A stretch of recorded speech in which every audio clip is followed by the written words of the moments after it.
a secret? Can you keep it? Swear this one you save.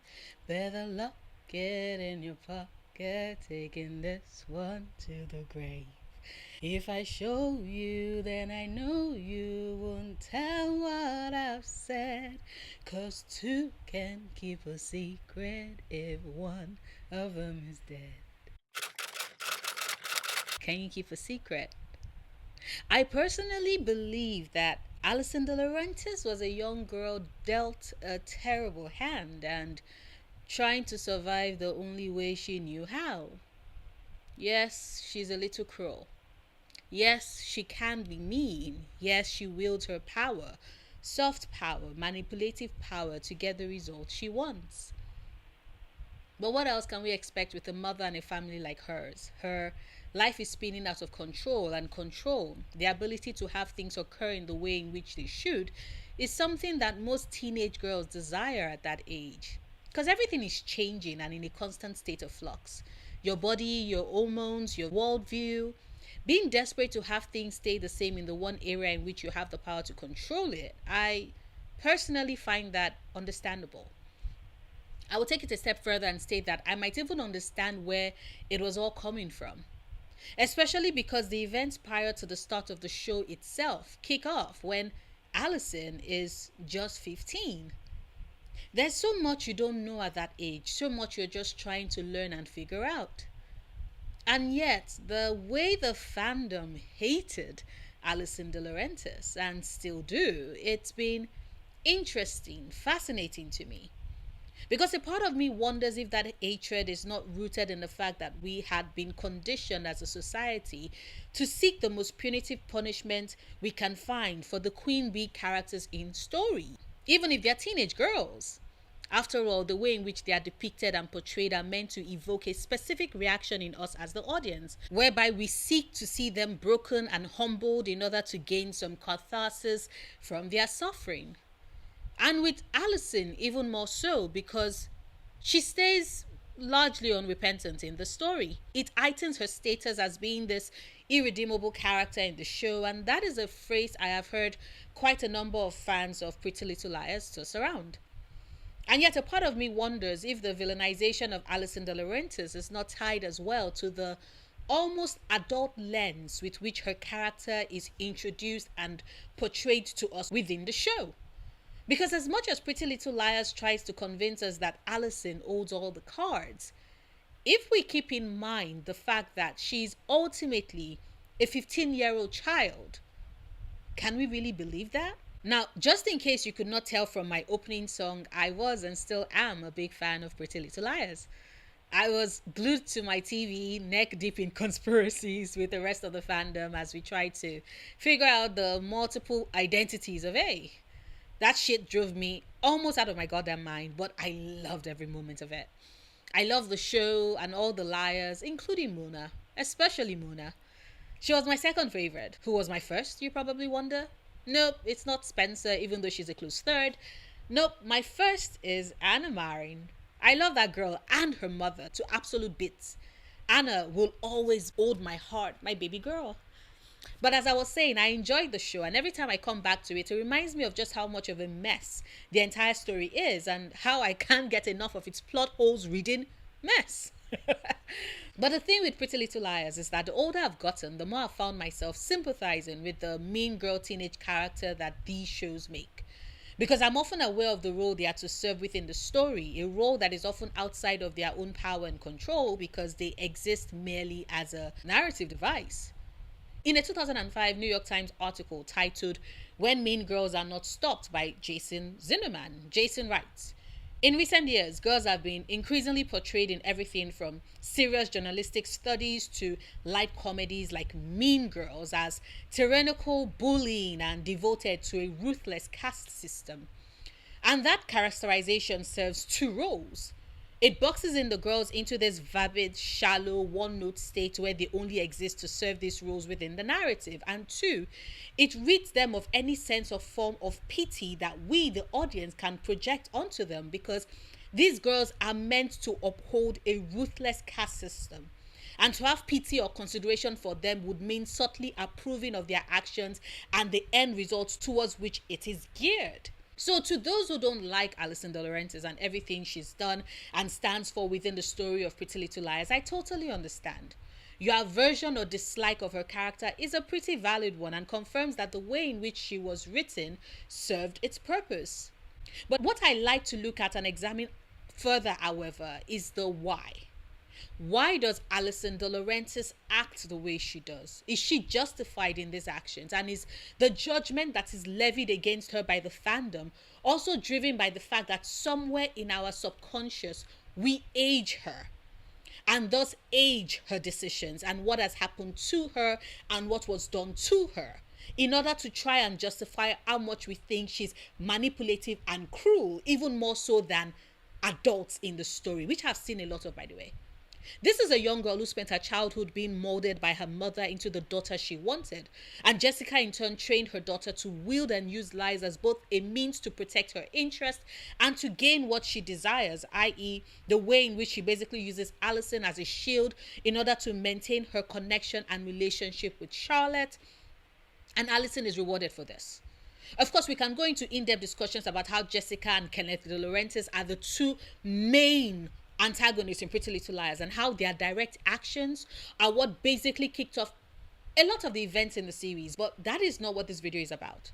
The focus of this video is on Alison. From childhood, she was raised by her mother to lie and deceive and manipulate.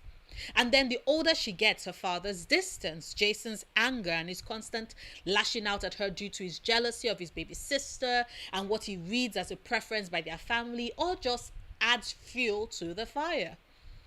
And then you add the fact that Ian Thomas, her brother's friend, started grooming her and had a sexual relationship with her at 15. Then there's the creepy ass detective Darren Wilden, who also had a sexual relationship with 15-year-old Alison, and Ezra, who clearly had a thing for teenage girls because one is a mistake but two. And then the show had Arya marry him instead of sending his ass to jail and getting a restraining order alongside. I swear, this show is a mess. Ezra Fitz should have been in an electric chair. But I do think that a lot of the time when we look at Alison's character, because of the way in which she's written and portrayed as this hypersexualized young girl who uses her sensuality and charm to manipulate her way and get her desires, it is easy for us as the audience to forget the key part and essential message that we are meant to get from the girls, all the girls' experiences throughout the show. Teenage girls, no matter how pretty or sexual or seemingly clever that they may be, are still ultimately powerless in the face of those who exercise larger power over them. That Alison is objectified by this grown-ass adult men in her life doesn't mean that she wields any sort of power over them. That is a falsity that they want her and the audience to think. Now, the show likes to pretend that Alison does have this power because Pretty Little Liars is desperate to have her seen and cast in the role of the villainous girl that she is. But if we admit that there is a power imbalance in sexual relationships between adults and minors, which is why we refer to it as statutory rape, then is it not possible to re-examine the character of Alison Dilaurentis and ask ourselves a very important question? That somewhere in our subconscious, as we watch through seasons of the show, did we find ourselves aging up this young girl in our mind, according her power within the circumstances of the story that she doesn't actually possess? Like, don't get me wrong, the show is filled with so many what the WTF moments and always has me pointing to my screen, screaming, now that is not possible, come on. But I still stayed glued to it for the drama. A lot of Alison's larger-than-life, almost omniscient presence that is given to her in the show is done on purpose to villainize her character. Like, sure, I personally think some of the people she came for absolutely deserved what was coming to them. Ian, the creepy-ass detective, her family, because I've seen comments and posts about how Alison put her family through so much when they thought she was dead, blah, blah, blah. And every time I see those comments, I think to myself, she was a 15-year-old child who was attacked and then was buried alive by her own mother to protect someone who, to Alison at that point, should have been a stranger to Jessica. Like, come on. I'm sorry if I didn't shed a tear at the pain and devastation that the Dilaurentises went through. And before you bring Jason into this, please remember that Jason didn't stop being a prick until after Alison died. In fact, it was her death that had him change so drastically. Before then, he was an inattentive older brother that was jealous of her and tended to lash out at her. So no, I don't feel sorry for the older men who groomed her and had sex with a 15-year-old girl. No matter how much power the show tries to trick us into thinking she has, even with all her blackmail, they still hold the cards. Hell, one of them was a cop, for Christ's sake. I don't feel sorry for Arya's cheating father because sure, it ruined his family and all, but he was breaking his vows. And when you consider just how fucked up the Dilaurentis family is, specifically Kenneth, I could understand where in a 15-year-old brain, Alison was that delusion about fathers and families that just wanted to cause chaos, but also have everyone stop lying and pretending and just say the bloody truth for once. And nope, I am sorry, I'm one of those people who doesn't feel sorry for Jenna, not one bit. Like, sure, she blinded her temporarily and all, but Jenna was sexually assaulting her stepbrother. She gets zero sympathy from me, even if Alison had no idea at the time. And it still breaks my heart that it was the framing of Toby for the attack on Jenna, something that landed him in juvie. That was the only way he was able to get free of Jenna's clutches. You could say that a lot of these situations could be handled if only Alison had gone to speak to the appropriate authorities, but I will refer you back to my initial statement from earlier on in the video. The entire premise of Pretty Little Liars is to show how powerless these young teenage girls feel and how they thus act out as a result of said powerlessness in order to survive in whatever way they can.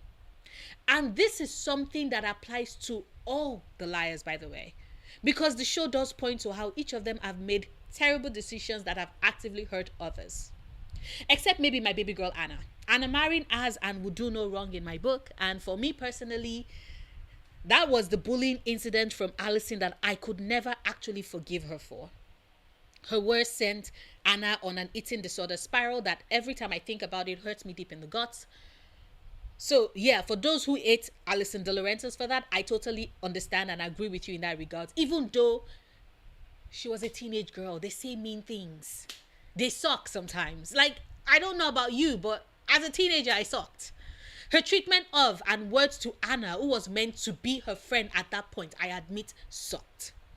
But a lot of everything else, I could understand the why of her actions. And that coupled with the fact that to me, she was a little child, that the show had cast into the role of this brilliant mastermind meant that I could extend her a little bit of grace. It is similar to the grace that I extend to Mona, because I know that there are a smaller number of people who don't like Mona. But there are more Mona fans and supporters than there are Alison's. Because there is a belief that Mona is dealing with her mental health issues exacerbated by Alison's bullying, which is what tipped her over. And a part of me wonders why people therefore skip out on and outrightly ignore Alison's own clearly untreated trauma and her mental health issues. Also, they can castigate her and not extend her that same grace.